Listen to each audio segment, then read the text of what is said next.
Okay, think about this for a second. Wherever you are right now, maybe grabbing coffee, maybe in the middle of nowhere, or just, at home, the internet feels like oxygen, right? Essential. We use it for everything, Yeah. streaming, work, just connecting. But what if we took that connection, that absolute necessity, and stretched it way, way further, like uh, all the way to the moon?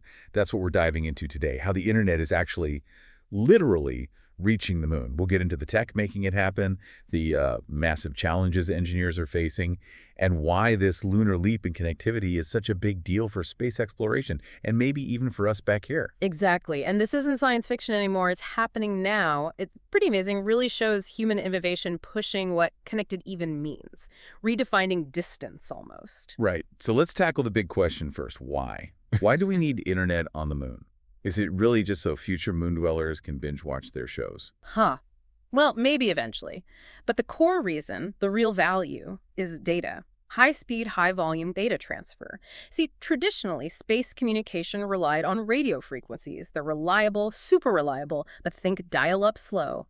Painfully slow for the kind of stuff we need now. High-res images, video, huge scientific data sets. I guess, yeah, for the astronauts themselves, if they're up there for months, years, like on the ISS, being able to stream a movie or call home without endless buffering, that's got to be huge for morale, right? Oh, absolutely. That human element is definitely a factor. You can't underestimate the importance of that connection back home.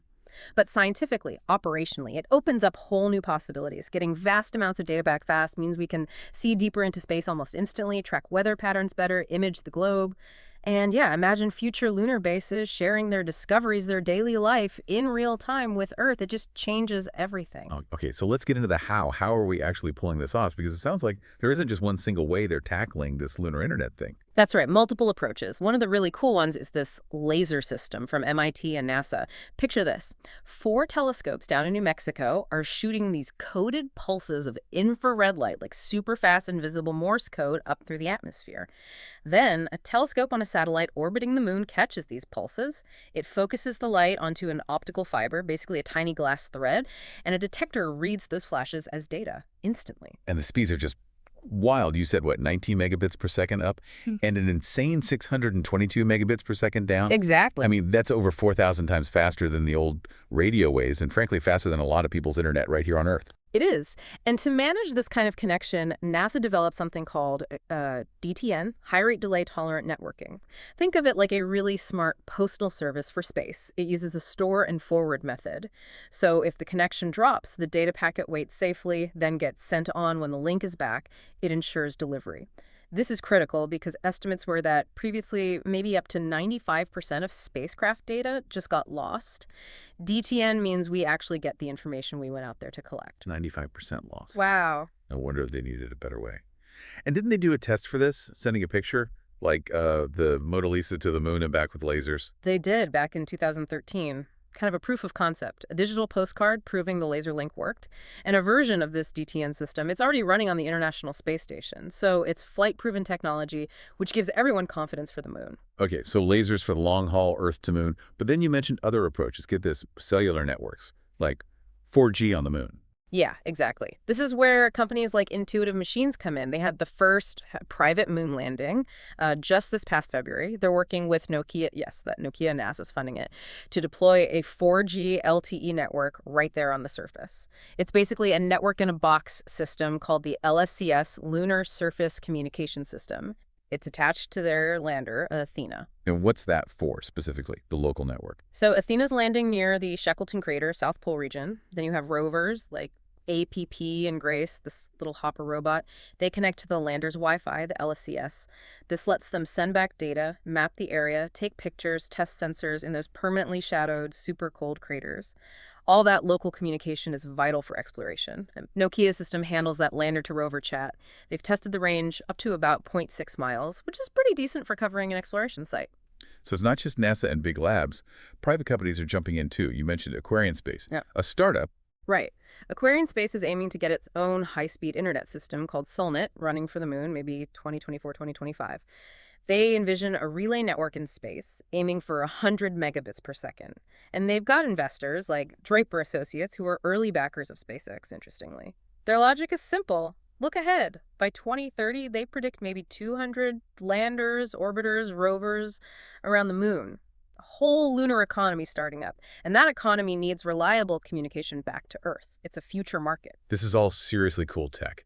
But let's ground ourselves a bit. This can't be easy. It's not like setting up your home Wi-Fi router. What are the huge hurdles? What keeps the engineers up at night? Oh, the challenges are immense. Just the environment itself. Brutal. You've got temperatures swinging from like 121 degrees Celsius, that's hotter than boiling water, down to maybe minus 246 Celsius inside some craters. Designing electronics for that range, it's Yeah. tough. Then there's the dust, the regolith. It's not like beach sand. It's sharp, abrasive, like tiny bits of jagged glass. Gets into everything, scratches delicate surfaces, optics, connectors. And just getting there. Almost 400,000 kilometers, the launch itself, the vibrations, the G-forces, then landing.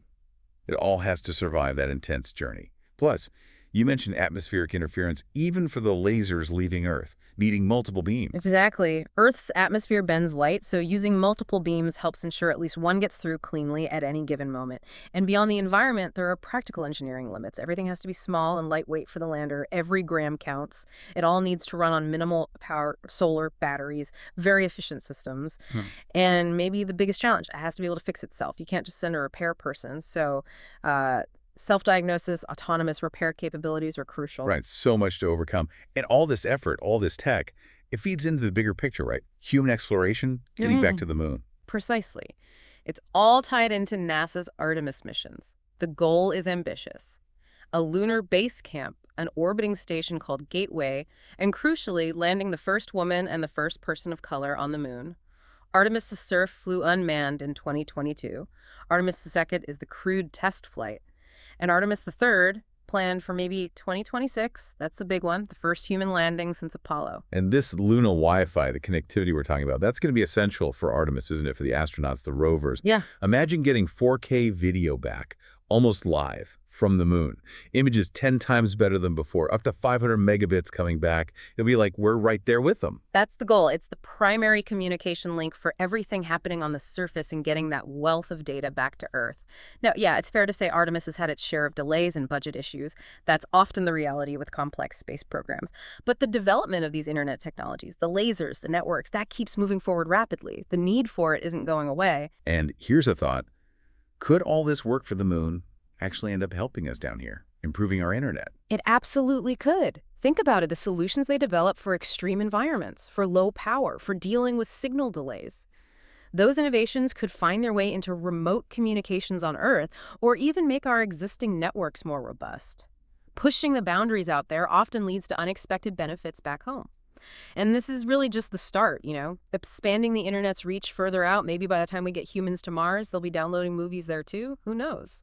An incredible journey then, from internet everywhere on Earth to extending that concept quite literally to the moon, driven by pure ingenuity and that relentless human need to connect and explore. It really makes you think, doesn't it? What does it truly mean to bring the internet, our global nervous system, to another world? Is it just about data? Or is it something deeper, fundamentally changing how we communicate across space, how we experience exploration, connecting humanity on a cosmic scale? What deep-seated need are we fulfilling by reaching out like this?